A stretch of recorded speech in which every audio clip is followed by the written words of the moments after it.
Greetings everyone and welcome to the playlist. Of course I am Jarus and I am struggling with my control settings today. I'm back onto the dual sticks on Evochron for some reason, and I'm not exactly sure why. After the last Windows update, my TWCS throttle, the actual main axis control, the main part that you slide, isn't being recognized anymore with Evochron. But as you can see here, there is something I managed to get working. Hey. I like flight games so you can actually, move your head around a bit. So yeah, I'm just going to go ahead and fly over here to this quick survey mission. And obviously if I'm here and it's back over there, the last thing I'm going to want to do is warp through the planet. So let me just go ahead and do that instead.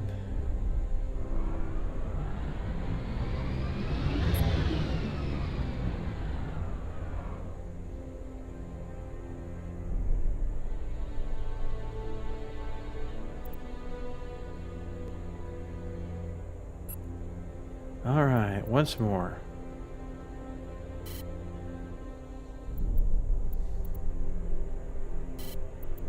What's my energy look like? But that's the thing too, actually, about this game. Your jump is based on your weapon energy. So if you want to jump away from combat, you've got to stop firing.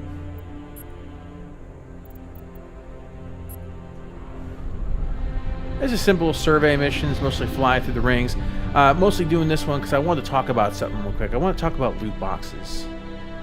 Now, the state of Hawaii is looking at basically introducing 4 bills, and they're going to decide which one is going to be the one that they're going to try to push through.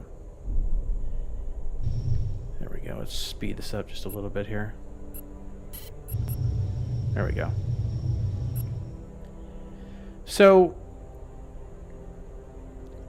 I'm not a big fan of loot boxes. I think they're kind of a bane on the gaming world. They're just terrible. And the reason is they're made for one thing and one thing only. And that's to get people utterly and totally, addicted to gambling, in my opinion. And to spend all their money on a single game. It's to milk you dry. It's abusive. That's the first one right there. There's a lot of people out there that have addictive tendencies. Whether it's drinking, smoking, drugs, whatever it is.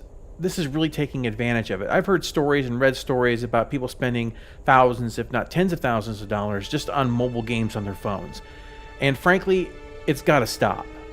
Now, normally I'm not a fan of legislation when it comes to games because I really do kind of look at them as art. But since the gaming industry can't seem to self-regulate, well, it seems that it's up to the lawmakers to do it for them. There are some games out there that do have somewhat decent loot box kind of setups. The best one I can think of is Elder Scrolls Online. Because with their loot boxes, if you get duplicates or you get an item that you don't want, often you can sell it back for what's called gems. And the gems are used to buy items directly, like exactly what you want to buy out of the store.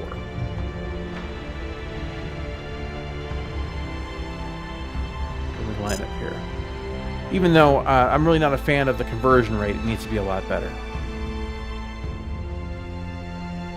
Still, if loot boxes and companies, if they would self-regulate, let's say that they limited the amount that you could buy every month, then we wouldn't be sitting on this big problem. And I kind of have to thank Electronic Arts for screwing the pooch, because they really did a great job of just showing how absurd it's getting. And I know it wasn't their intention. Their intention was to milk everybody for all they're worth. But nonetheless, let's recenter my head. I'm off center there. They have opened a can of worms I don't think is going to get closed anytime soon. But also kind of is an interesting question because a lot of these games really fund themselves with loot boxes, card packs or whatever. They'll just have to find some way to do it. Now, I'm not against DLC, and I'm not against cosmetics, because you know exactly what you're getting when you get them every time. And I think people like personalization. They like the ability to go ahead and, you know, get a little bit of this or get a little bit of that, get a nice new jacket, so to speak, or a gun skin or a weapon skin, whatever. The point is they like that kind of thing, so their character doesn't look the same as everybody else. Now, Lightning Dragon has expressed interest in actually jumping in and doing one of these playlists with me on the multiplayer of Evochron. And I think that would be a good idea. I want to show that portion of the game off as well. Well, as you can see, I've upgraded my ship just a little bit. I've got a lot more carrying capacity, a lot more firepower, kind of a low-grade customized weapon, and beam and particle, of course. And it carries a good amount of missiles. You know, I think back to when Oblivion had their horse armor. And people were outraged. I think it was like $3 or $4 for just the horse armor. At that time, that was just the most ridiculous thing ever. But now it's become rather passé. People will spend that or more easily for just the skin. And I think that the psychological barrier has kind of been worn down a bit. People not recognizing what we once all considered BS. You know, a lot of times if you wanted to unlock things in a game, you simply had to achieve certain things. You had to perform a certain way. There we go. Alright, let's head back to the station and see if I can find a combat mission or something like that. Just kind of wanted to start with that for conversational purposes. You know, most of the generosity that you see in the gaming industry when it comes to having that kind of old school unlock or getting additional bonuses is really coming from the independent guys. They give updates, often things that change the entire dynamic of the game, cosmetics and whatnot. They just continue to support their games, so many of them, without asking for anything additional. There's like you can kind of tell for those people there's a real sense of pride in what they're doing. And they're just proud that their game's doing well. They're proud that the people are supporting them. They like their product. And I feel that the AAA industry has really kind of lost...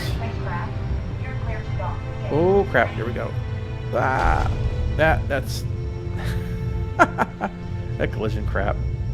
That's like my big complaint about this game. If I had a complaint, it's that jumping into the station thing. I guess I should just move the marker a little bit off. Maybe that's my fault, but because it does kind of warn you when you're jumping the places, you need to move the marker off a little bit. So anyway, I think the ship is a lot weightier than the one I was flying before.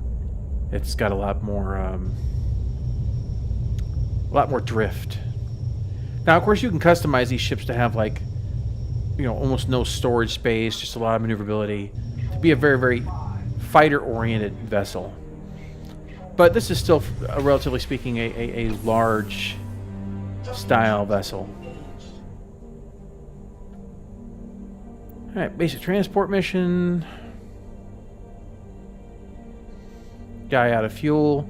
For this, you need the ability, you have to have the drone that can transfer the fuel over. I don't think I have the ship equipped with that.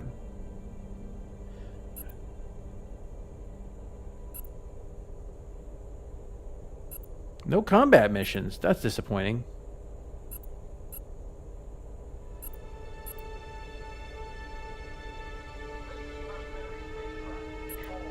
Well, let's try this then. So, I think overall, the days of loot boxes are numbered. Either they're going to be put into a heavily restricted mode, where basically they're treated as adult games and only adults can buy them. Or they're going to be given a new label, a gambling label.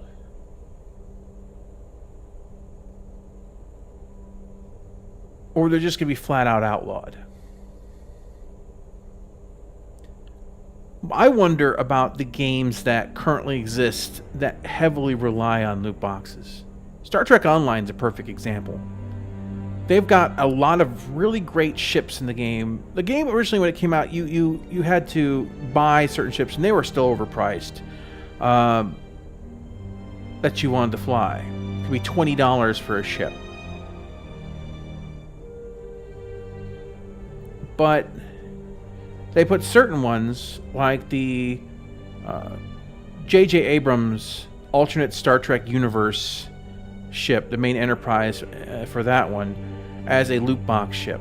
Now, I had spent a lot of in-game money buying hundreds upon hundreds upon hundreds of loot boxes that could, potentially speaking, have that particular ship in it.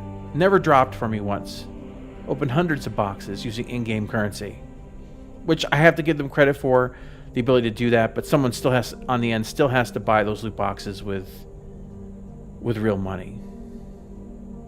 Because that's how you buy them. You buy them from other players. You use basically they get loot boxes. They throw them up there. You spend, maybe like, I think it's 5 million energy credits was what people were typically selling them for per. So you can imagine that if I probably have honestly bought close to 200 of those boxes through the auction house. So you can get an idea of how much in-game currency I spent, and that does take a long time to build that up. So to have literally hundreds upon hundreds of those boxes opened, and to still, never get once the ship that you're actually looking for, I don't even want to know the odds that we're working with. Might be too far away. Ah, there we go. I was just too far. I like the mining a lot better here than in Elite Dangerous, because chasing those particles around or dealing with the drones and things like that is very frustrating.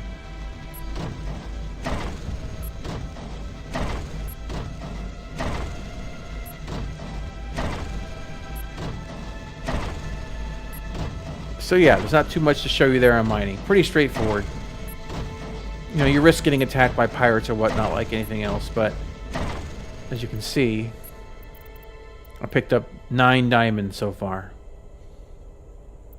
This gives you nice value, and take it wherever you want and sell it. So that's all there is to see about mining. Let's go back to the station now to see if they've managed to actually give us a combat mission as an option. Now, here's something that I kind of wanted to show you as well. This is where you go ahead and make your own custom weapons, whether it's particle or plasma particle or whatever. So, beam, missile. So you have these sliders. Let's just do particle. And you can set the stats, and it should show you what you need to make it. But your ship also has to be able to use it. Rail cannon, fusion cannon, plasma particle, metal projectile. And of course, this is why you want to go mining. All right, I just wanted to show you that real quick, because you can do that with all the weapons. You can take the resources you have directly and make that. It's kind of one of those things that I forgot to show in a previous video. One of the things I like the most in this game is how smooth inertial mode feels.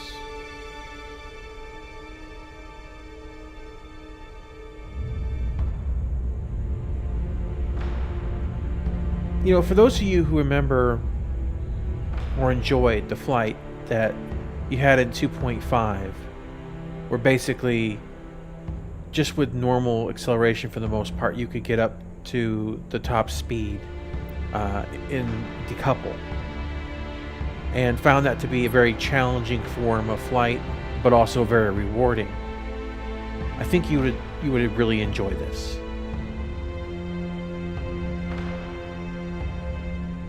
I really want to see these indicators that show the exact direction your ship is heading.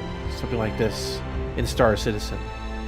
Because with this, even being off-center like this, you can see the one that I'm moving, I'm doing it through adjusting the maps and the direction of thrust. And you can see I'm aiming right for the entrance to the docking pad.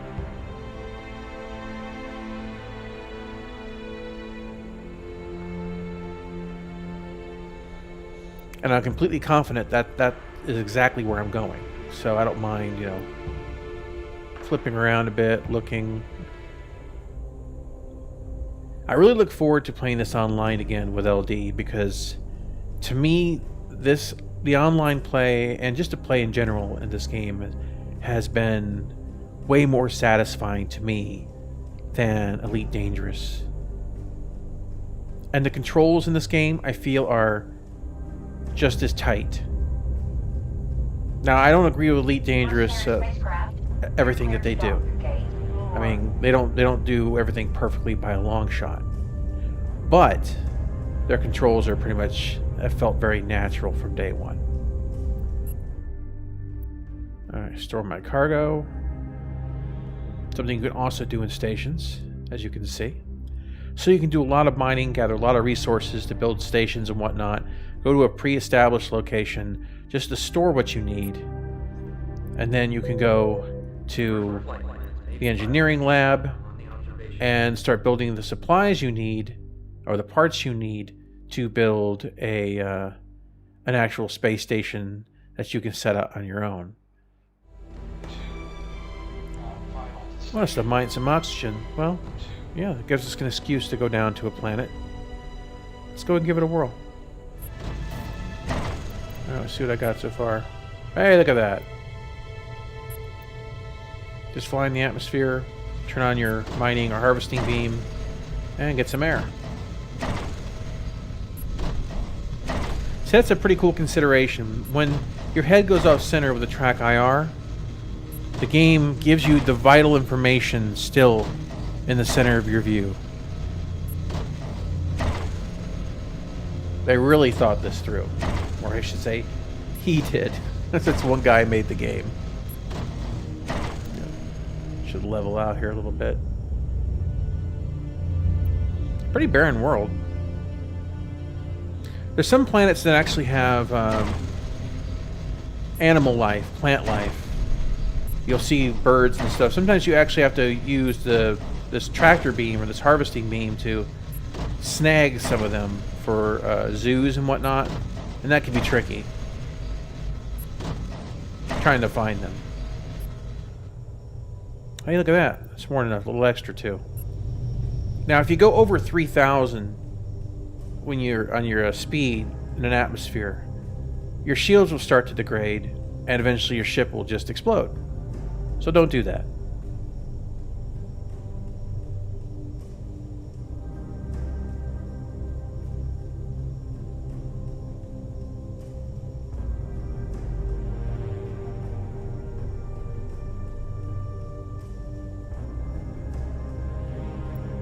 Switch to space mode. There was just so much to talk about this week on the Blastcast. Ramifications could be great, could be negative, about the thruster heat mechanic. There's a couple factors that have to be considered, so I'm going to take some time to think about it before I record the show. I typically record the show on Mondays. I do the Explore the Verse is done either on Saturday or Sunday, or maybe both.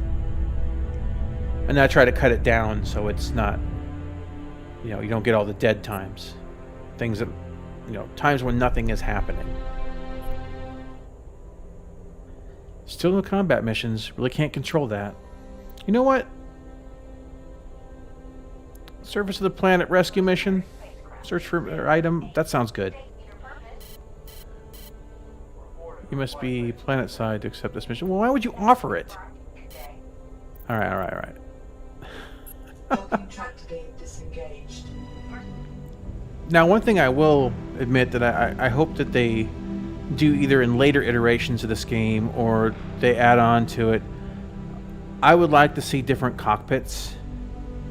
I mean, there are, to some degree, some changes, but for the most part, Avionics switched to planetary mode.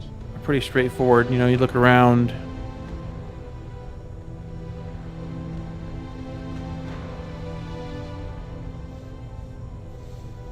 That maybe see my legs.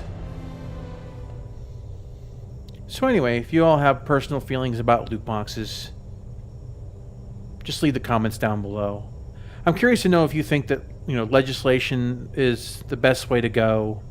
If you feel that we're just kind of at that point that since the industry won't take responsibility for the things that it does, that the lawmakers have to. Alright, well, it doesn't look like there's going to be any combat today. So I'm going to keep these short. I think my playlists have been running really, really long. And I know that they're not the most popular videos, and I totally get that. This is mostly a Star Citizen channel, but these are just, you know, time for me to go out and enjoy the vast spectrum of flight games and other things out there that I just... You know, I just want to share with people, I think, because it's my passion. Gaming's my passion. It really is. Alright, guys. Well, hopefully next time I can find a combat mission. It just happened to be that today wasn't the day. I thought I'd be showing you some more advanced stuff. You know, maybe next one will be longer because I'll have Lightning Dragon involved. If I can get him to plug his controller back in, and catch you on the next one.